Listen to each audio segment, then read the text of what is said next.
Well, that's not the Alaskan Gypsy behind me, obviously. It's the Midnight Sun, fiberglass boat here in the Wrangell shipyards. We're here with our steel motor sailor that we're working on, but today I'm helping out a neighbor in the shipyard. He had his shelter destroyed in a windstorm, and I'm doing a little on-the-job training and helping him fix his shelter before the next storm comes. And he's paying me, which I appreciate, but also I'm just learning and helping out a fellow in need. So I'm working right now. He just ran to get some more supplies. These are going to be the battens. We're going to do more shrink wrap over the frame we built yesterday, or we built half the frame. And these are the little battens that'll hold the plastic down.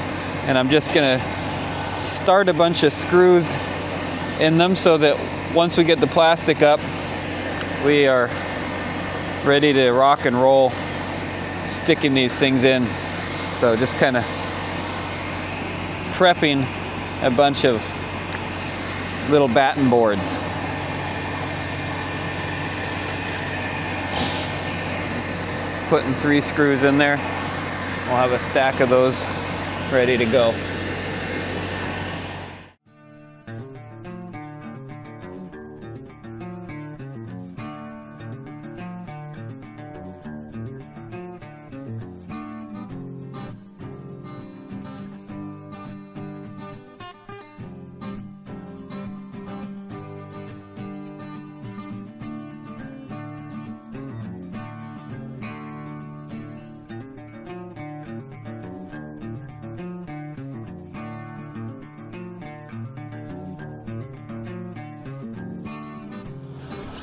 I got a helper out here. Not right now. Oh, here. We got Audrey on the job. She's always looking for a way to help, and unfortunately so far in the shipyard, a lot of the work has been sort of complicated and I don't know, it's just not really amenable to... Can I say unskilled? Is that okay? Sure. Unskilled help. True. She's a candidate for a lot of on-the-job. Just set him over there. We'll get a workflow going.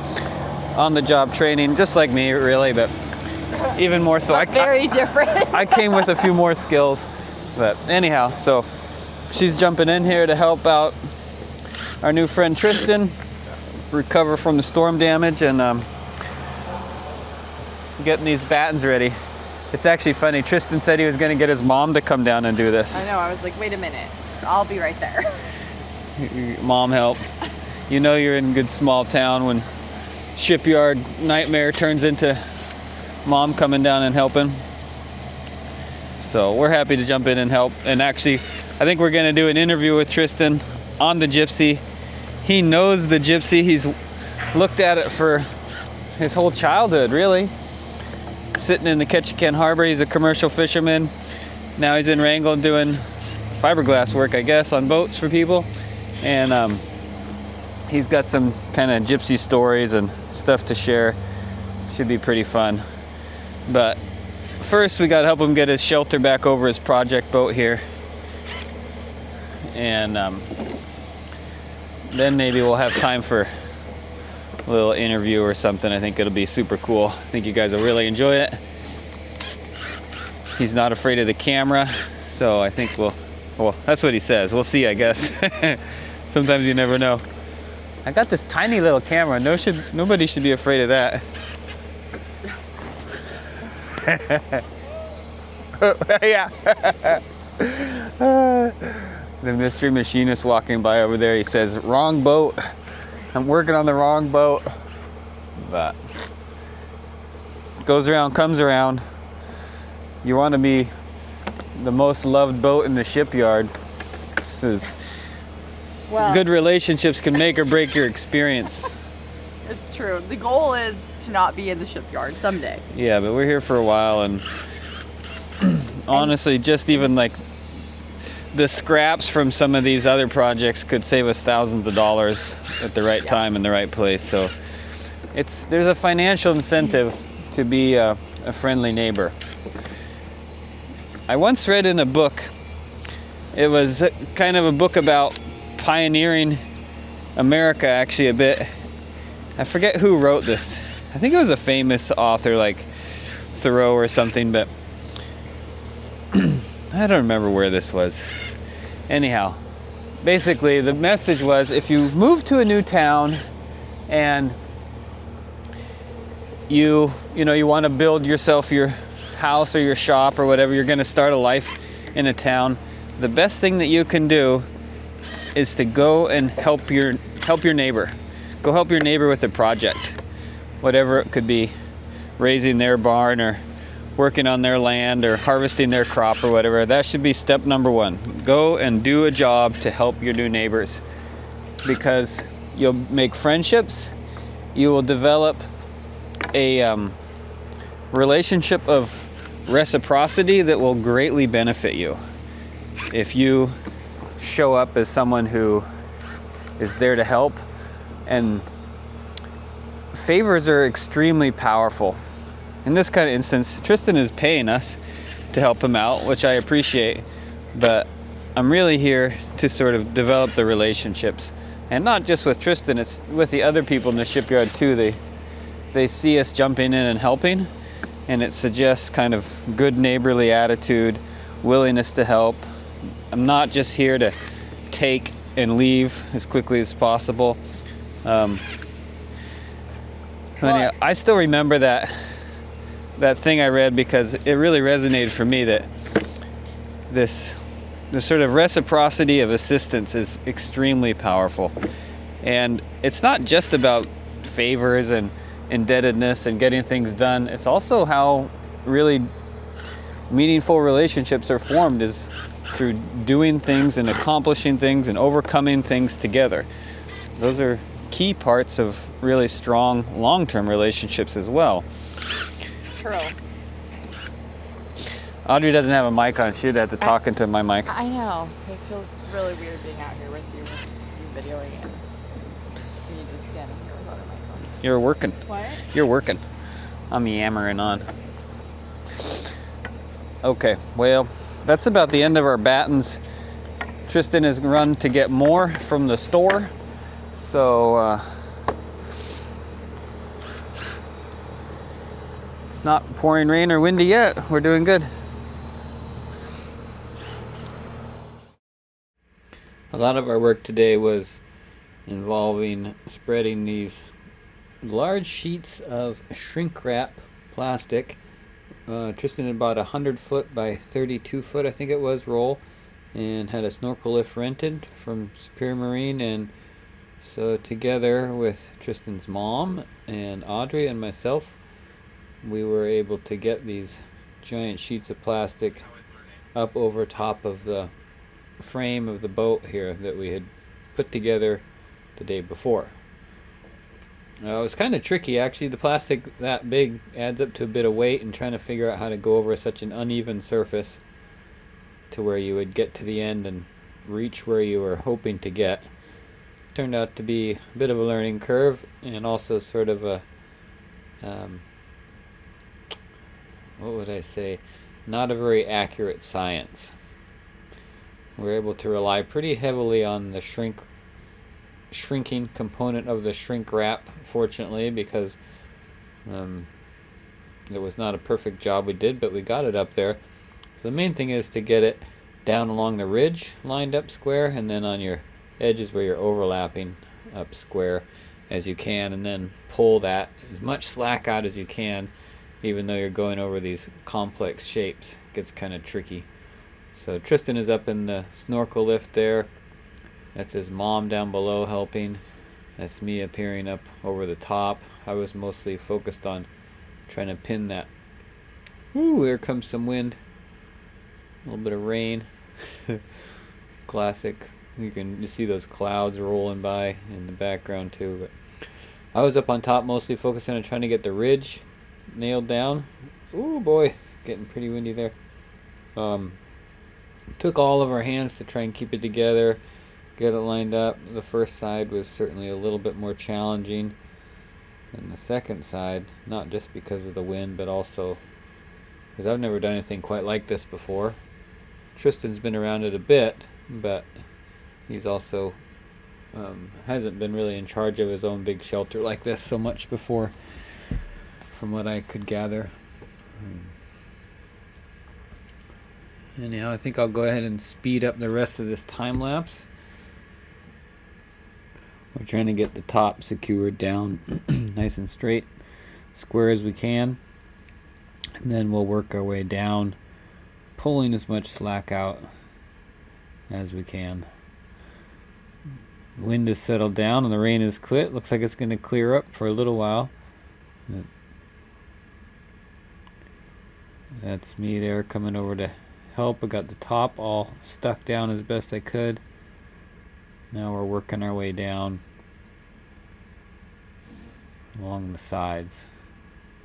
Got in the basket with Tristan so we could have 2 people up there at once, get our battens on a little bit quicker. We're over on the other side now. The first side is done, and we're putting up some boards on the scaffolding they're kind of like nailers basically. We're putting them on with plumbing pipe straps essentially, going around the legs of the scaffolding, creating a nailable, screwable surface. This whole thing is kind of fascinating because it's kind of a junk show. You just slap it together as fast and quick as you can. Don't worry about making it look great or making it super strong. You just need to have surfaces to nail to, no sharp corners, and the shrink wrap is incredibly accommodating of imperfections. But still, you do want to try and have a surface that you can pull tension against, and one of the main challenges is making sure that every edge of your entire sheet is secured so that you can shrink against those edges.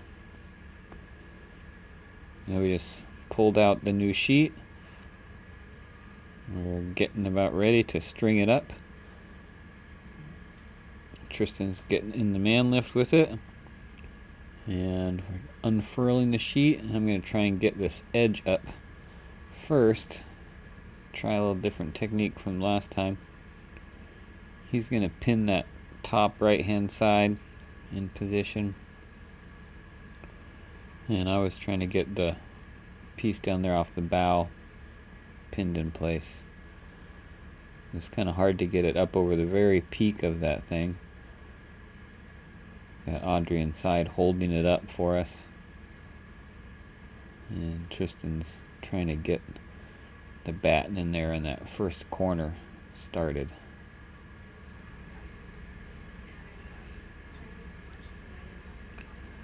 A lot of it's like most sheet good kind of stuff. If you can get one corner started to pull on, then hopefully you can work your way along without getting too way out of square or off your intended pathway. The second side was kind of tricky because now I can't really just reach over and do it. It kind of got to work our way along the ridge. That's Tristan's mom, wife, and child there. I don't think they knew that there was a little time-lapse camera going. I'm working it up along the bow there, and Tristan was working along that midway seam. Oh, machine ran out of propane. Okay, well, we ran out of propane in the snorkel lift. We got the plastic over this side. How's it going, Audrey? I think it's going pretty good. Not as fast as anticipated, but Really? oh, It's hardly after lunch, isn't it? oh, yeah, maybe. You think? Anyway, I think it's going. Don't listen to her. We're doing a great job. It's going super well. That's true. I've never done this before, so I have no idea what to gauge it. Well, no major problems. We've got the other side is basically ready for heat to shrink. This is all shrink wrap. And our man Tristan here is right now swapping out the propane tank. So we should be back in business soon. How's it going, Tristan? Hey buddy, how are you? Real good. Moving quick before the wind gets here. Yeah. That's right. The rain is coming and going. The sky is just dark out there. It's raining pretty hard right now, but we'll be back under the shelter again soon. Yes, we will. It'll be done before we know it. And then Tristan will be able to start working on this project, and hopefully it stays up during this next storm that's coming. Yeah, hurricane winds coming supposedly, so we'll get our shanty shed stress tested to the max here over the next week or so, it looks like. Okay, I'm gonna swap the battery out in the time-lapse camera and then hopefully get back to putting our little batten strips down, pinch the plastic down before it gets shrunk tight. Bye.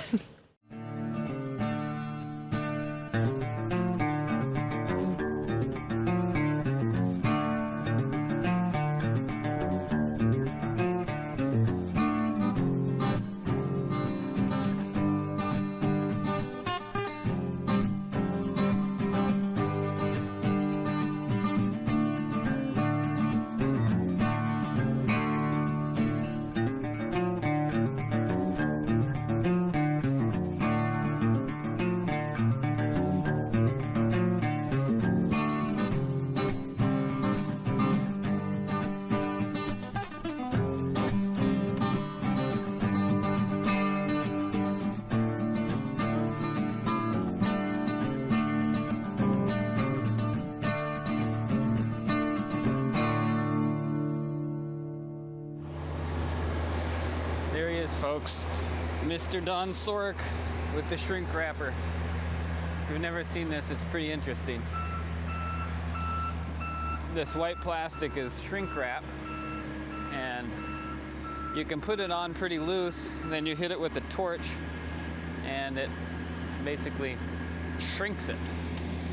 So he's got a propane weed burner going there, basically, and it's just shrinking the loose plastic down to make it nice and snug.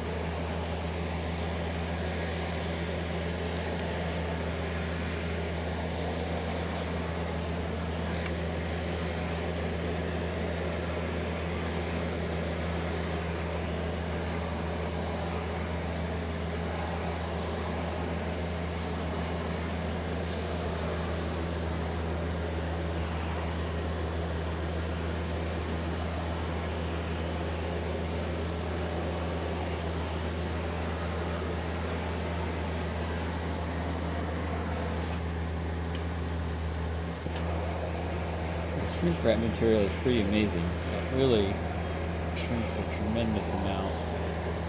The more tight you get your plastic to start with, the better. And admittedly, as Don pointed out, we hadn't done a really terrific job on this one, but we were neither one were experiencing it, and we were trying to race the clock.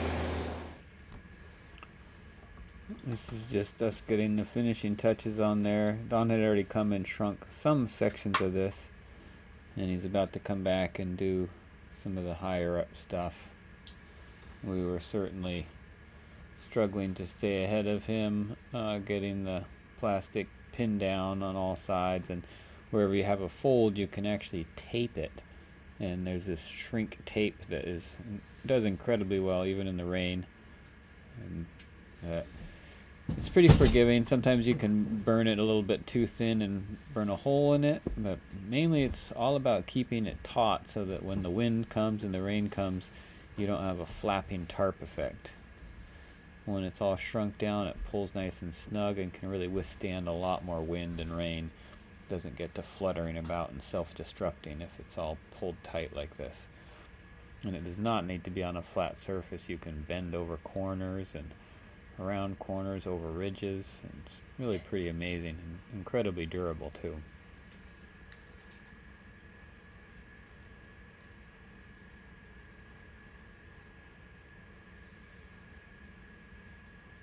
Wrinkle eraser.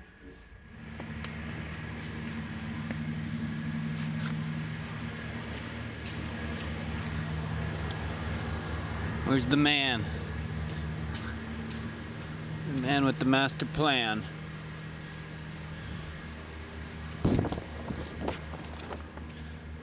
I don't know where he went. But this is basically it for today. I think I'm chasing him in circles.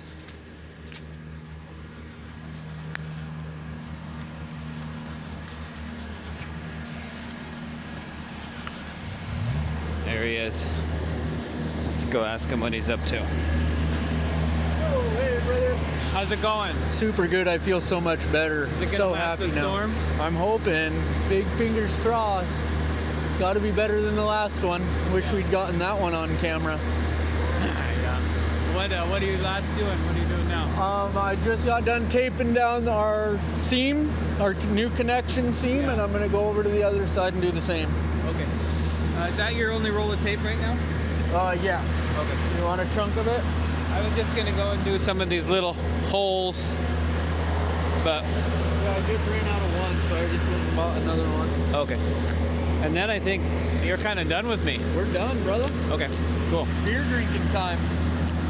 Drink one. I'll go. I think we're gonna go walk around the harbor, Nice. do a little harbor tour. Oh yeah. So I'll finish taping these and then I'll catch up with you some other time. Sounds good, brother. I will. I'll get you some good cash money in the morning. Okay, cool. Thanks.